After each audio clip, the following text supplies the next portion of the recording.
10억대도 세금이 거의 없어요. 뭐 오래 가지고 있다고 막 깎아주고요. 그 오래 투기했다고 뭘 깎아줍니까? 그 투기 권장 사회였던 거죠.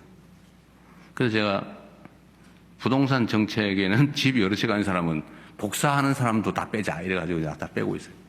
정말로 국가 경제와 상식에 따라서 정책 결정을 할 수 있게요. 좀 그렇게 세제, 금융, 규제, 공급 이런 것들을 정리해서 조만간에 정리를 해서 한꺼번에 하려고 합니다. 어차피 세제 문제는 7월 달이 돼야 아마 가능할 거고요. 그건 내년 예산할 때 한꺼번에 해야 될 것 같아서 그때쯤에 정리하고, 공급을 늘리는 정책은 지금 정리는 하고 있는데 속도를 좀 빨리 내는 걸로 조만간에 그것도 정리해서 발표하게 될 겁니다. 그리고 선거와의 영향에 관한 얘기인데, 원래 선거를 지고 나면 진 이유가 만 가지고요. 선거에 한 표라도 이기고 나면 이긴 이유가 만 가지입니다. 뭐 분석하는 건 이유가 다양하죠. 선거 얘기는 누가 일단 물어볼 거라서 그때 가서 하기로 하고. 근데 이 부동산이 어떤 영향을 미쳤냐? 저는 그건 상수였다고 봐요. 그건 당연한 거예요. 그것 때문에가 아니고 그건 원래 있는 거예요. 그 위에서 어떤 결정이 나느냐가 중요하죠. 예를 들면 그런 질문과 비슷할 것 같아요. 서울의 보수 진영이 몇 %인데, 또는 경상도 출신이 몇 %인데, 전라도 출신이 몇 %, 이게 어떤 영향을 미쳤냐, 이거와 비슷하지 않을까 싶어요. 부동산 가격은 이미 서울의 주요 의제예요. 그리고 저는 상승 압력을 나름 잘 막아왔다고 생각합니다. 아마 서울 전역으로 따지면 부동산 정책에 대해서는 언제나 욕을 먹었거든요. 잘한다 20 몇 %, 잘못한다 60%, 보통은 그런데 부동산 정책에 대해서는 그래도 한 50%는 잘한다 이런 평가를 받을 정도이기 때문에 이게 부동산 가격 때문에 선거에 악영향을, 나쁜 영향을 미쳤다, 좋은 영향을 미쳤다고 따지면 아마 나쁜 영향보다는 좋은 영향이 차라리 더 많지 않았을까 싶어요.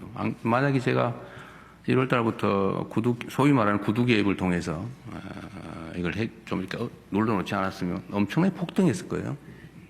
그러면 폭등한 지역의 사람들이 민주당을 찍냐? 이번에 집값 많이 올라왔으니까 찍어야지? 그랬을까? 그건 잘 모르겠어요. 그리고 이 전세난 얘기도 있는데, 원래 이 전세라고 하는 게 여러분 아시지만 대한민국에만 있는 거예요. 전 세계에 없어요. 특이한 대한민국에만 있는 제도인데, 이게 일종의 사금융이죠. 사금융. 금융이에요. 아주 특이한 금융 기법입니다. 근데 이제는 이게 지금 사라져가는 추세예요. 그리고 이게 전세 자금을 빌려서 월세 대신에 전세를 하면 이익인 시대가 있었어요. 여러분 아시죠? 왜냐하면 전세를 월세로 전환할 때 보통 월 2% 이렇게 했습니다. 연으로 따지면 24%였어요. 그게 한 10% 선으로 떨어졌다가 요즘은 한 6, 7% 이렇게 한다고 해요. 전환율이라고 하죠. 근데 은행의 대출은 한 4%, 아니, 특히 특례 대출 받아 한 3%대 이렇게 되지 않아요? 이게 지금 시장을 왜곡하고 있는 거죠. 결국은 조금씩 사라져 가지 않을까 싶어요. 이 전세 대출을 또 많이 해준 게 집값 상승의 주된 원인입니다. 그러니까 당장 따뜻하자고 막 전세 대출해주고 반환 담보 대출해주고 막 그러다 보니까 전세 사기도 생겼잖아요. 집값이 1억인데 전세가 1억 2천이에요. 그걸 1억 2천을 100% 보증을 해주니까 사기꾼들한테 기회가 생긴 거죠. 1억에 집 사가지고 1억 2천에 담보 제공받아가지고 보증받아가지고 1억 2천 받고는 부딸 사가지고 어디 가버리고 이런 거죠. 그래서 엄청난 피해가 생겼어요. 이제 이게 다 정상화되는 과정이 필요합니다. 그 사이에 전세 물량이 좀 줄었죠. 전세 물량이 주는 건 당연해요. 왜냐하면 제가 다주택자들의 양도세 유예를 이제 끝내고 그 기간 안에 팔아라. 거기서 많이 팔았잖아요. 그러니까 그 원래 세 주던 건데 팔았으니까 세 물량이 줄죠. 그래서 전세가가 폭등이 왔냐? 그건 또 아니에요. 왜냐하면 그 필요한 사람이 산 거예요. 새 사는 사람들이, 즉 무주택자가 그 집에 들어가 살기 위해서 산 겁니다. 수요가 그만큼 줄었죠. 그래서 그것 때문에 뭐 전세 물량이 부족해서 폭등했다는, 사실은 원하는, 그런 상황을 원하는 사람들이 만든 논리죠. 이것도 정상화 과정 중의 일부다. 전세 상승률에 대한 통계를 좀 보면, 물론 전세 체감 되게 많이 올랐던 건 사실인 것 같아요. 물량이 줄었으니까. 그러나 통계적으로 보면 그렇게 뭐 대폭등을 하거나 그런 건 아닙니다. 뭐 우리 잘했다는 얘기는 아니고요. 정상화 과정이다. 그래서 앞으로 공공공급은 이런 임대를 좀 싸게 좋은 곳에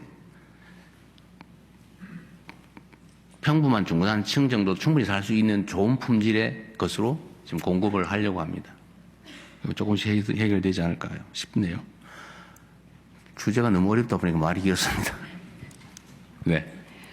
네. 다음으로는 대학생 기자의 질의. 이거 하나 더 합시다. 저기 네. 아까 균형이 여기 있고, 요 저줄에 있고, 이 줄로 빠졌죠?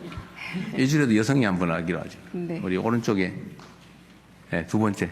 네. 아니, 거기 말고 세 번째. 네, 뒤에. 네. 미안합니다. 내일신문 네. 김영선 여성 중에 두 번째. 기자입니다. 네.